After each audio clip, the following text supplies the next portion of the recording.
নমস্কাৰ, মোৰ নতুন এটা ভিডিঅ'লৈ আপোনালোকক সকলোকে স্বাগতম জনাইছোঁ।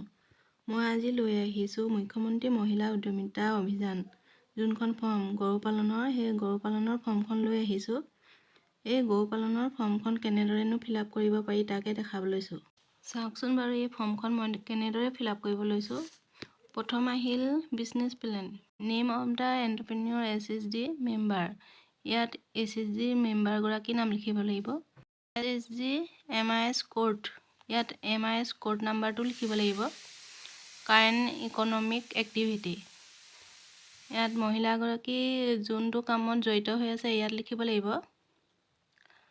কাৰেণ্ট ইনকাম, ইয়াত ইনকামটো লিখিব লাগিব। আপোনালোকে যিমানটো ইনকাম কৰে সিমান লিখিব। ইয়াত মই 30,000কৈ লিখি দিছোঁ। Name of the business which is being plan to start expand. যদি প্ৰথম ষ্টাৰ্ট কৰিব বিচাৰিছে তেতিয়া এইটো ষ্টাৰ্টত ক্লিক কৰিব লাগিব।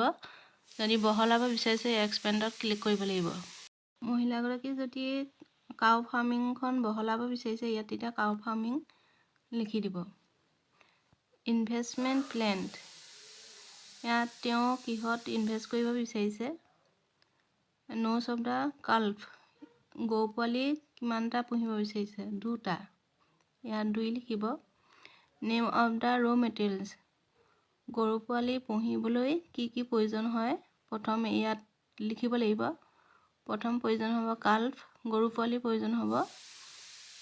ইউনিট প্ৰাইচ হ'ব 8,000কৈ, 8,000কৈ 2টাত 16,000 হ'ব। তাৰপৰা প্ৰয়োজন হ'ব ফিট, 20 টকাকৈ 200 কেজিত 4,000 হ'ব। তাৰপিছত প্ৰয়োজন হ'ব মেডিচিন, 100 টকাকৈ 2টাত 200 টকা হ'ব। হোমমেড ফিড 10 টকাকৈ 100ত 1,000 হ'ব। মেডিকেল ছাপোৰ্টত 250 টকাকৈ 2টা পোৱালিত হ'ব 500 টকা।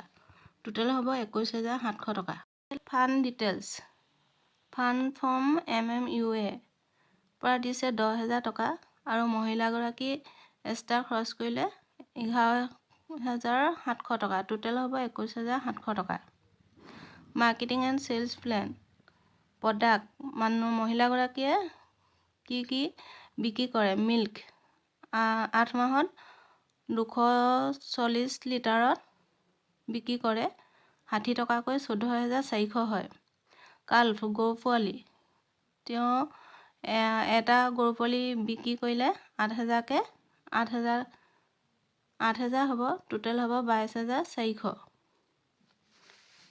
তাৰপিছত আহিলে তেওঁ বছৰেকীয়া আয় কিমান কৰে, বছৰেকীয়া আয়টো ইয়াত লিখিব লাগিব।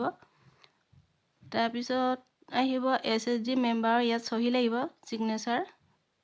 তাৰপিছত ইয়াত ব্লক কৰ্ডিনেটৰৰ ছিগনেচাৰ দিব।